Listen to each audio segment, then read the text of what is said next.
Un cordial saludo, mi nombre es Adriana Gómez. Esta es la actividad número 3 para la doctora Arismar Marcano. Vengo a presentar la trazabilidad desde el software Atlas D y el título de la investigación que abordé fue el que nos arrojaba la plataforma en caso de que no tuviéramos culminado nuestro proceso. Yo efectivamente no lo tengo culminado, entonces trabajé con ensayo Madisa desde la investigación éxitos y desafíos de la estrategia de juegos de roles Madisa, una interpretación desde la perspectiva docente en formación. Lo primero es la introducción a la investigación como tal. El contexto en que se desarrolló fue un estudio ficticio con fines didácticos ubicado en el 2015, un contexto curricular de formación docente en la UPEL, prácticas de docentes con el eje integrador para una fase, la segunda fase que se llama ensayo didáctico. Y la investigación se centra en la fase orientada a integrar habilidades. Aquí podemos observar los propósitos y las preguntas de investigación. Me voy a detener solo a indicar el propósito general, que es interpretar las experiencias y los significados que los docentes en formación de química atribuyen a la estrategia de juego de roles MADISA para comprender en profundidad cómo esta vivencia contribuye a la construcción de sus competencias profesionales durante la fase de ensayo didáctico. Entonces, dentro de los propósitos específicos está que se comprendan esos significados de los docentes, que se interpreten las perspectivas de los participantes sobre diferentes tipos de situaciones, que se develen las narrativas de esos participantes que son estudiantes y que se valoren las tensiones y sinergias desde esa experiencia docente a partir de esas preguntas que observamos allí.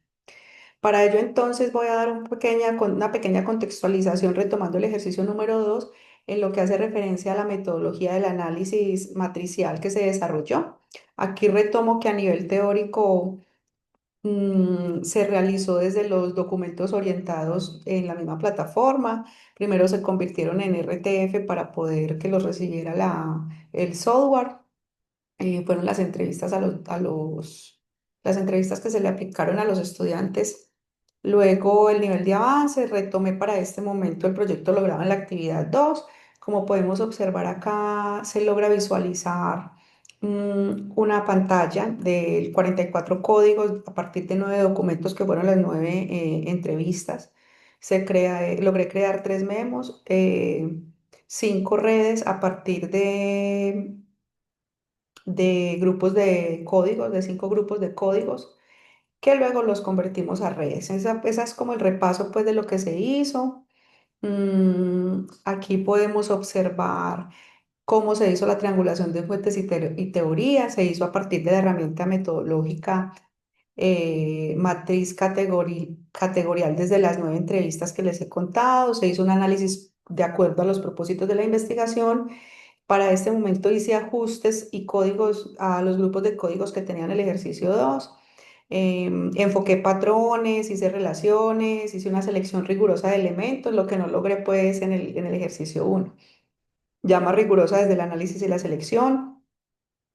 Se crearon más grupos de códigos y luego empecé también a hacer un proceso de eliminación y de inclusión.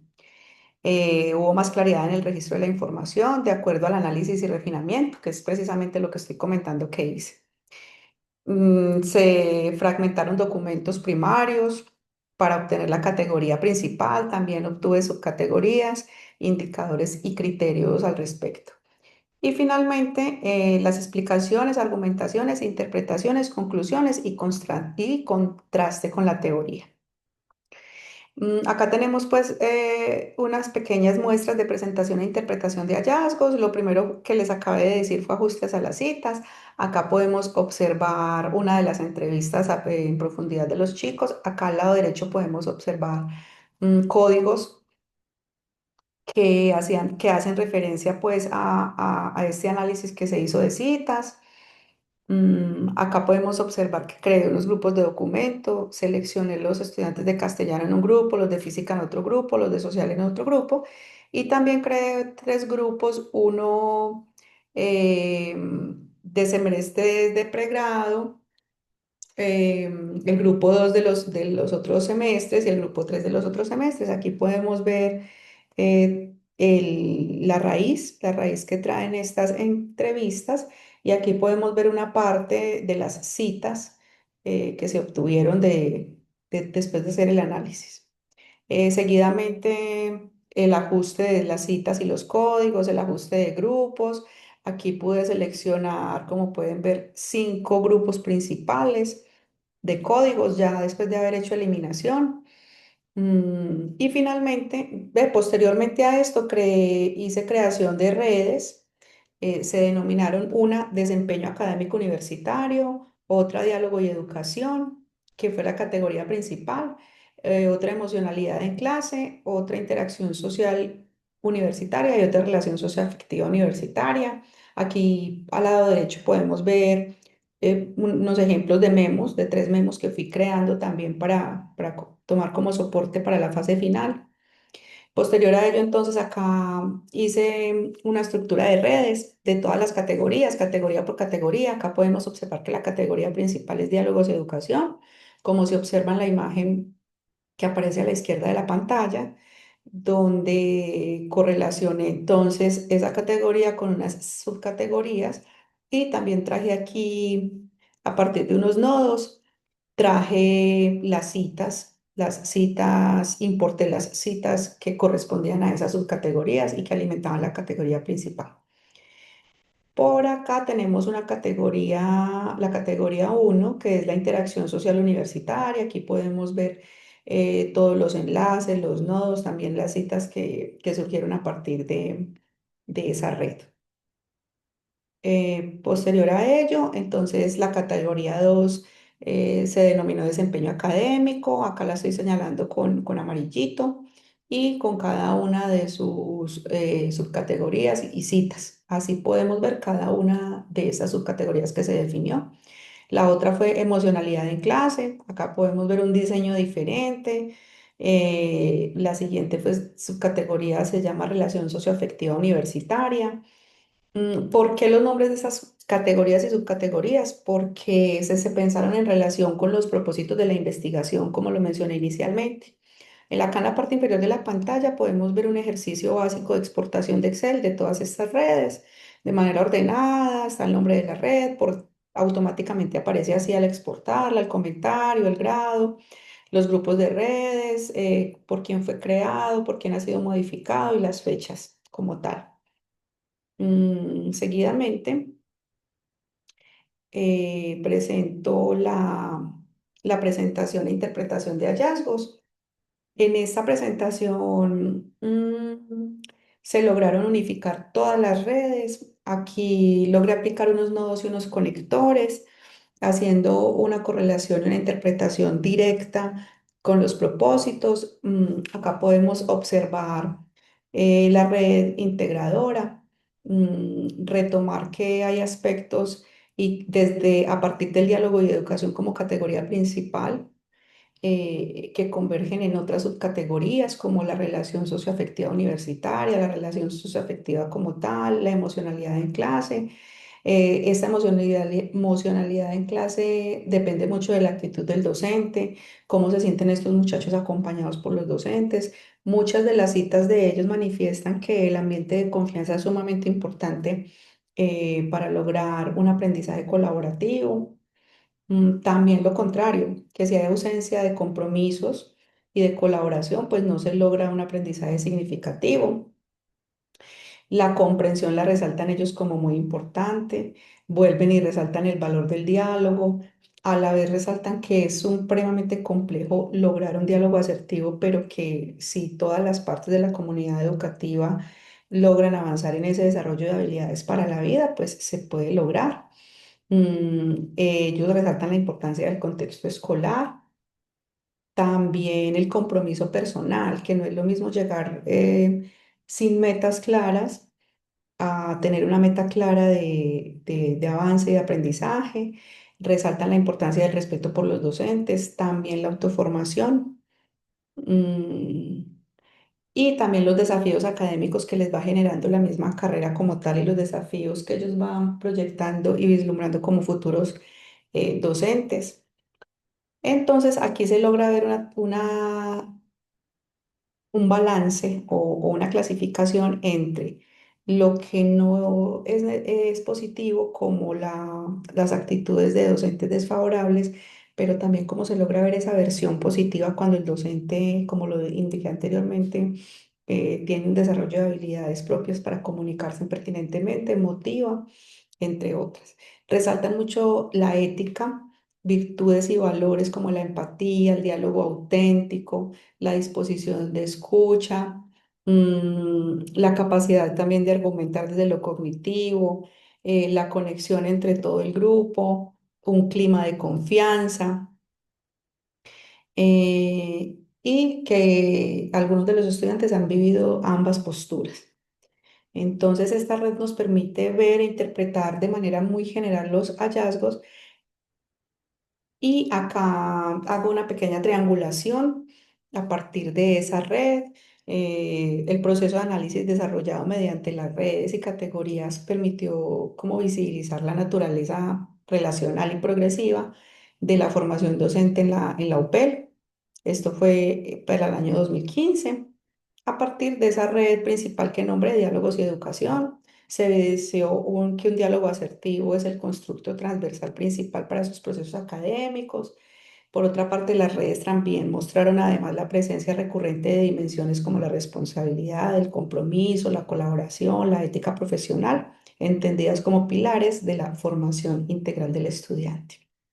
Y que estas competencias fortalecen pues pertinentemente el proceso de aprendizaje, lográndose notar acá pues que se hace una reflexión crítica sobre la praxis para esta fase de ensayo didáctico en la que están los muchachos, porque presentaban 4 fases en el documento, y esta es la fase 2 la que ellos están trabajando. Bajo esta perspectiva, el diálogo no solo se configura como una técnica de interacción, sino que el diálogo se configura acá como un fenómeno formativo que impulsa la mejora continua, el pensamiento crítico, el aprendizaje colectivo y la constitución del sujeto ético profesional que se está formando allá en la OPEL, y que reafirma la contribución pues, a los propósitos planteados inicialmente desde la vivencia, las experiencias y develar los sentires de ellos. En síntesis, la aproximación teórica, derivada del análisis de las redes, permite sostener que la formación integral del docente se construye dialógicamente desde la interacción académica y socioafectiva, sustentada en la confianza, la ética y la colaboración principalmente, y que este es un entramado relacional que posibilita a los futuros profesionales de la educación apropiarse de ese rol docente como práctica reflexiva de manera comprometidos y consolidando el diálogo como eje integrador del desempeño pedagógico y del desarrollo humano profesional en el contexto universitario de la UPEL y fuera de eso, mucho más allá del aula. Algunos de los autores representativos que permiten relacionar estos hallazgos con la teoría son Paulo Freire, quien frente a la categoría diálogo y educación sostiene que su enfoque dialógico en pedagogía del oprimido plantea que el aprendizaje se construye mediante el diálogo horizontal. En cuanto a los ambientes de confianza y vínculos socioafectivos, Carl Rogers destaca que la educación se centra en la persona, y que resalta la empatía y la aceptación como condiciones primordiales para aprender. En cuanto a emoción y aprendizaje en el aula, Daniel Goleman resalta la teoría de la inteligencia emocional y sobre todo que sea aplicada a contextos educativos. Desde el aprendizaje colaborativo, Lev Vygotsky, desde la teoría sociocultural y la importancia de la mediación social para el desarrollo cognitivo, ahí lo mencionaban, la importancia de todo este proceso para el autoaprendizaje. Y desde el compromiso, la ética y la responsabilidad profesional, resaltar aquí a Edgar Morin, que trabaja mucho el tema de pensamiento complejo en los saberes necesarios para la educación del futuro, estar a la vanguardia de los retos que nos exige la educación. Y aquí el pensamiento complejo tiene mucho que ver con el desarrollo de habilidades para la vida, la ética, logrando así entonces mostrar pues como una trazabilidad de la importancia del estudio y de la aplicación de las encuestas y con el software Atlas TI. Dentro de las conclusiones, el diálogo asertivo docente estudia, desde el diálogo asertivo entre docente y estudiante es un eje estructural que articula tanto dimensiones curriculares como emocionales, éticas y el proceso formativo. Las interacciones sociales universitarias fortalecen la confianza, la emocionalidad positiva, la identidad profesional docente. El desempeño académico se potencia cuando la didáctica integra emociones, se potencia también con las relaciones socioafectivas y con la comunicación respetuosa, que el aprendizaje se co-construye a través de la colaboración, la mediación entre pares y el uso pertinente de las tecnologías, que la ética, la responsabilidad y el compromiso profesional son pilares que preparan el futuro docente para afrontar los desafíos, como le dije anteriormente.